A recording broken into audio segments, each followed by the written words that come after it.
अस्सलाम वालेकुम स्टूडेंट्स, क्या हाल चाल है। उम्मीद करता हूँ सब ठीक ठाक हो गया। मेरा नाम है काशिफ और आप देख रहे हैं काशिफ AIOU। चैनल पर नहीं हो सब्सक्राइब कर दे, बेल आइकन दबा दे ताकि हर आने वाली अपडेट आपको मिलती रहे। वीडियो को लाइक करें और कोई भी क्वेश्चन हो तो कमेंट करें। स्टूडेंट्स, आज मैं आप लोगों के साथ कोरस इमरानियात कोड 404 मश्क नंबर 4 इसकी असाइनमेंट शेयर करने लगा हूँ। Class BA ADA। इसकी पहले मैंने असाइनमेंटें शेयर की है 3, उनका भी लिंक मैं डिस्क्रिप्शन में दे दूँगा। मैं सवाल नंबर 1 की तरफ आ जाते हैं। दाखिली और ख़ारजी शादी की तारीफ़ करें। नेज़ इन शादियों के नुकसानात और फ़वाइद बयान करें। दाखिली शादी, जिधर नज़र नहीं आएगा उधर मैं पढ़ता जाऊंगा मैं। और ये ऊपर 5 के 5 सवाल भी हैं लिखे हुए ऊपर। ये ख़ारजी शादियाँ ऐसी शादियाँ जो ख़ानदान, मज़हब, ज़ात, बरादरी और पेशों से बाहर हों, ख़ारजी शादियाँ कहलाती हैं। आगे चलते हैं। दाखिली शादी की तोजीहात, मुआशी तोजीहा,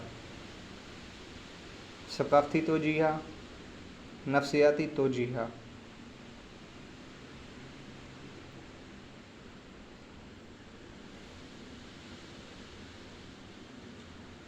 इसको मैं स्लो स्लो लेके चलता जाऊँगा, आप लोगों ने नोट करते जाना है। जिनकी बुक्स आ गई हैं, पहली बात तो मेरे ख्याल में अभी तक किसी की बुक्स नहीं आई हैं BA एसोसिएट डिग्री की।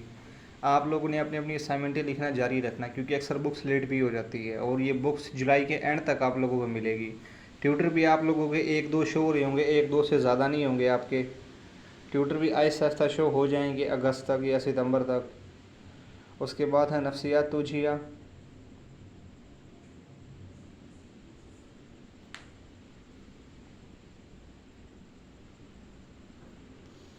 उसके बाद है इनके नुकसानात। बेजोड़ शादियाँ, इंतकामी कार्रवाइयाँ, छोटी उम्र की शादियाँ, माशी और माशरती रुतबे की पस्ती, नस्ली तासुब की शिद्दत।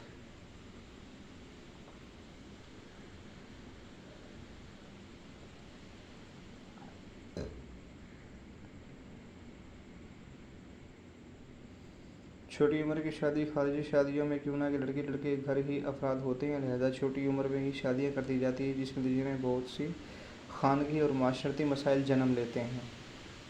ये थोड़ा नज़र नहीं आ रहा इसलिए मैंने पढ़ दिया है मैंने।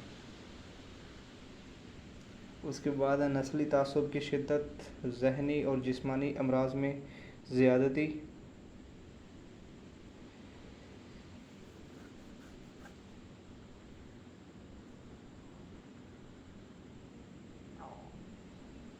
आगे है एक ही ख़ानदान में लगातार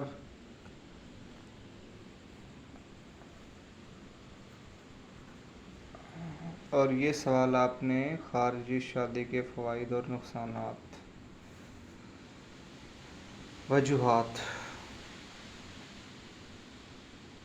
तालीम काम होना, माशी और माशरती तब्दीलियाँ, जिगरियाई दूरी,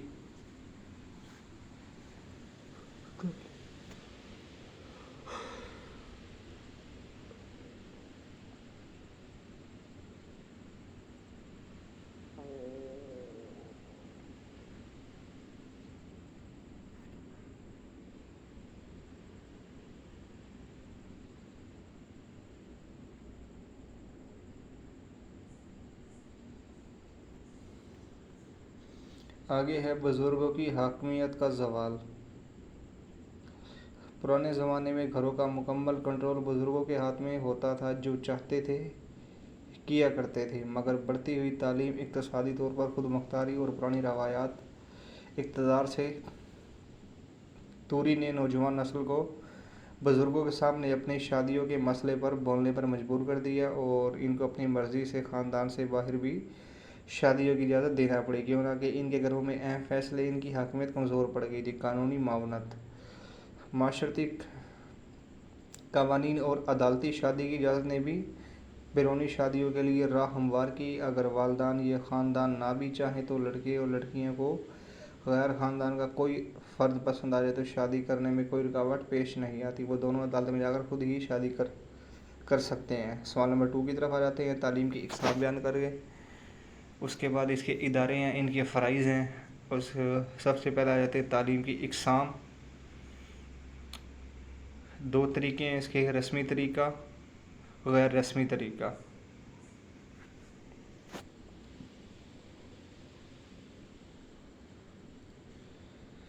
रस्मी तरीका।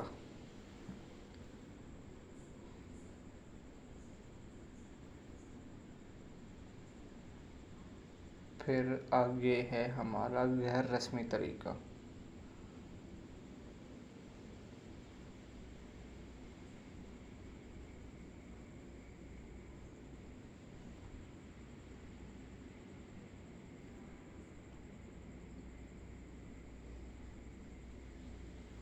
उसके बाद है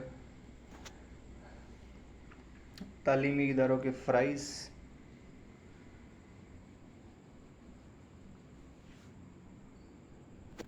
सकाफ़ती तरसील।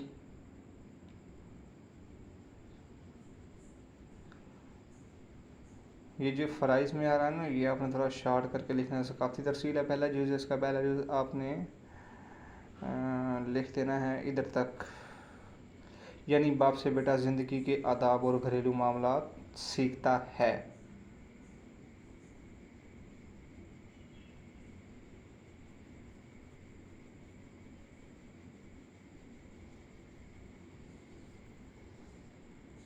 उसके बाद आगे है इजादात।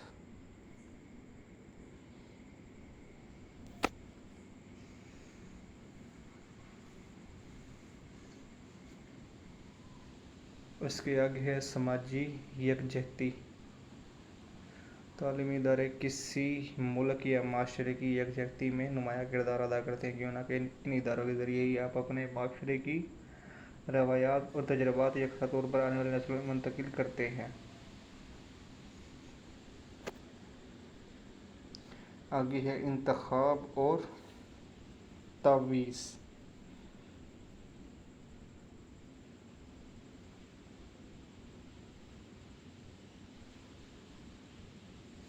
ये इंतखाब और तवीज़ बेशक आपने छोड़ देना, लिखा तो आप लोगों की मर्ज़ी है, लेकिन मुझे जो ज़रूरी लगा वो मैंने आप लोगों को बता दिया मैंने। उसके बाद है ज़ाती तरक्की।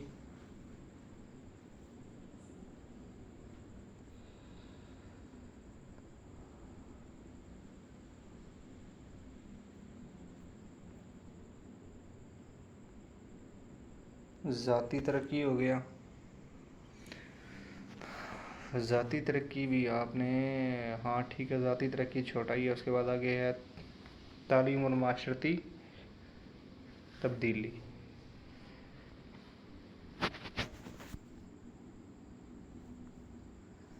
तालीम और माशरती तब्दीली।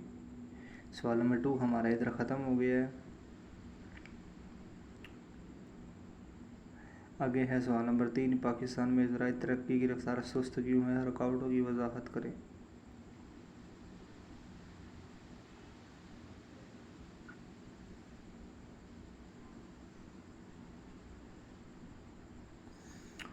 हमने तीसरा सवाल स्टार्ट करना है इधर से। ज़राई तरक्की में हाइल चंद असबाब, हमने सवाल अपना इधर से स्टार्ट करना है। ये पुरानी सकाफत से लगाओ, ऊपर वाला छोड़ देना है आपने।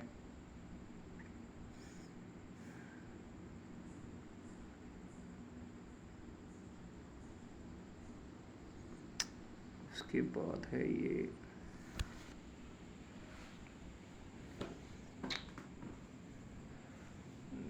ख्वानदगी। उसके बाद है कानून विरासत और ज़मीन का बंटवारा, लड़ाई झगड़े और मुकदमाबाजियाँ। अपने पेशे से लगाव की वजह से अक्सर ज़मींदार अपनी औलाद के लिए भी तरजीही तौर पर अपने पेशे को पसंद करते हैं। ख़ानदान में चंद लोग पढ़ लिख कर दूसरे पेशे भी इख्तियार कर रहे हैं और इससे माशरे में हरकत पजीरी नहीं हो रही, और दूसरे कानून विरासत के तहत ज़मीन छोटे छोटे टुकड़ों में बँट गई है और ये छोटे ज़राए प्लाट में इतनी पैदावार नहीं दे पाते, क्योंकि कि छोटे ज़मींदार के ज़राए आमदन महदूद होते हैं, इसलिए तमाम पैदावारी अवामिल पूरी मकदार इस्तेमाल नहीं कर सकता और इससे इसकी पैदावार कम हो जाती है। ये ठीक नज़र नहीं आया था, इसलिए मैंने ये पढ़ दिया मैंने ये। आगे है लड़ाई झगड़े और मुकदमेबाजी।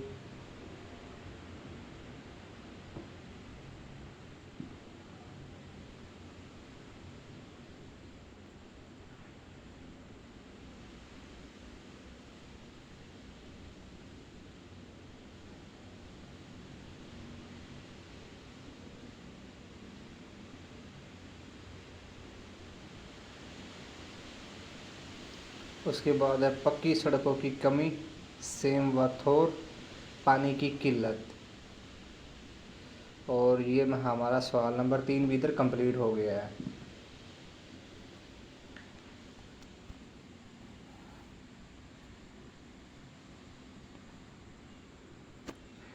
अभी आ जाते हैं अपने सवाल नंबर 4 की तरफ। आलमी माशरे से क्या मुराद है? आलमी माशरे के अच्छे और बुरे पहलुओं की वजाहत करें।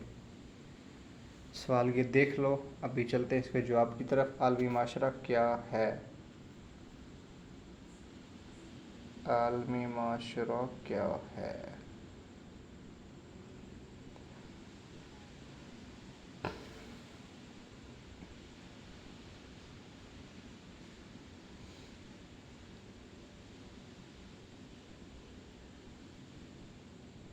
सवाल नंबर 4 हमारा छोटा ही है हमारा,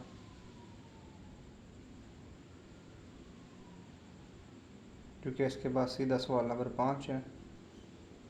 सवाल नंबर 4 आप लोगों ने नोट कर लिया होगा। अभी चलते हैं सवाल नंबर 5 की तरफ। सवाल नंबर 5 है, मुंदरजा झेल पर नोट लिखें। बल्दियाती कौंसल के वज़ाइफ। सेहत व सफाई का बंदोबस्त करना, तरक्की स्कीमें बनाना। ये आप लोगों ने देख लेना, तरतीब से लिखा हुआ 1 2 3 4 5। जिनकी पर्सनल शमूलियत ख़त्म हो गई है, जो दिवालिया हो गया, जिसका दिमागी तंदुरुस्त ना हो, किसी इखलाक वगैरह, किसने मुकामी कौन से किसी काम का ठेका ना लिया हो, ये हो गया है। उसके बाद है हमारा बे, क्योंकि ये अलिफ था, ये अलिफ इधर ख़त्म हो गया है हमारा। बे है मजहबी इदारे के समाजी मकासद बयान करें। माशरती या समाजी मकासद, माशरती इस्तेहकाम, मजहबी ख़यालात और जज्बात की अहम आंगी हर माशरे की बुनियादी ज़रूरत है, इसलिए कोई ख़ास तरीक़ाकार इस्तेमाल नहीं किया जाता, बल्कि एक मज़हब से ताल्लुक़ रखने वाले लोगों में खुद ब खुद ये बात पैदा हो जाती है क्यों ना कि मज़हब को इनके एक जैसे अकायद और एक जैसे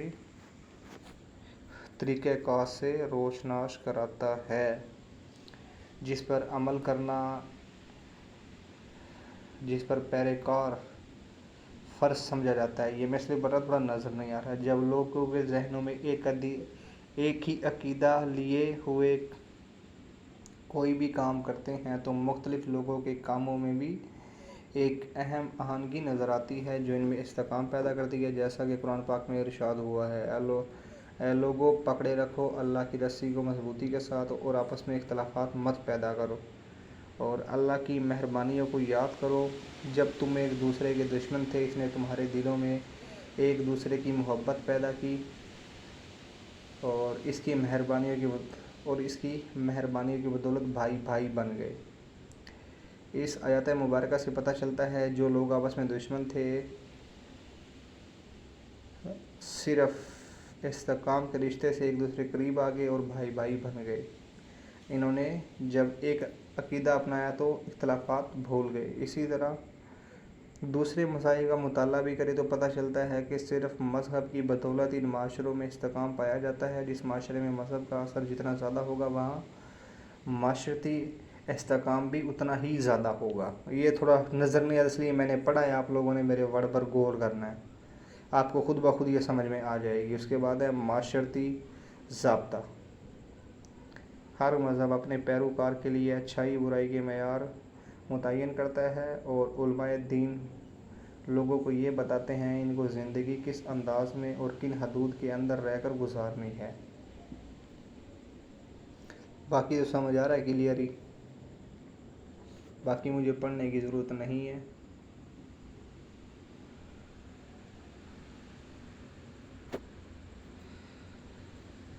ईंधन बनोगे।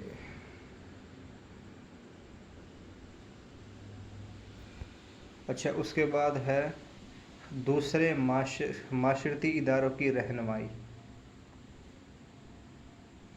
मज़हब का असर माशरे के तमाम इदारों पर बड़ा नुमाया होता है। ये इदारों के इफ़ाल व किरदार को मुतय्यन करने के लिए एक राह दिखाता है। मज़हब ख़ानदान के अमाल किरदार पर असर अंदाज होता है, जो किसी ख़ानदान मज़हब का होगा, बच्चे की परवरिश इसी के मुताबिक की जाती है। मसलन किसी ईसाई का बच्चा पैदा होता है तो इसको सलीब दिखाई जाती है, जबकि मुसलमान के घर में बच्चे की पैदाइश फ़ौरन इसको अज़ान सुनाई दी जाती है, अज़ान सुनाई जाती है। इसके अलावा वो मज़हब के मुताबिक ही मुख्तलिफ़ रसूमात की अदायगी की जाती है। शादी की रसूमात, मौत की रसूमात, मेल जोल के तरीके, घर ज़िंदगी हर पहलू पर मज़हब असर होता है। ये आपने इधर तक लिखना है, ये ज़रूरी था, ये मैंने पढ़ दिया है। अच्छा, उसके बाद चलते हैं माशरती मामूलात। ये तो आप लोगों को नज़र आ ही रहा है, इसको पढ़ने की ज़रूरत नहीं है, ये आप लोग इधर ही नोट कर लो। और ये हमारी एजुकेशन की चार असाइनमेंटें कंप्लीट हो गई हैं। बाकी असाइनमेंट का लिंक भी मैं डिस्क्रिप्शन में दे दूँगा। जिसका ये कोड है, जिसने असाइनमेंटें नहीं लिखी हैं, ये जिसकी बुक्स नहीं आई है, वो असाइनमेंटें इधर से लिख ले वो। और आप लोगों की असाइनमेंट की लास्ट डेट है 29 सितंबर। आप लोग 29 सितंबर तक ये चार की चार असाइनमेंटें अपने ट्यूटर को भेज सकते हो। और जो चैनल पर न्यू आ रहे हैं उनसे गुजारिश है वो चैनल को सब्सक्राइब कर लें। आज की वीडियो इतनी थी। अल्लाह हाफिज़।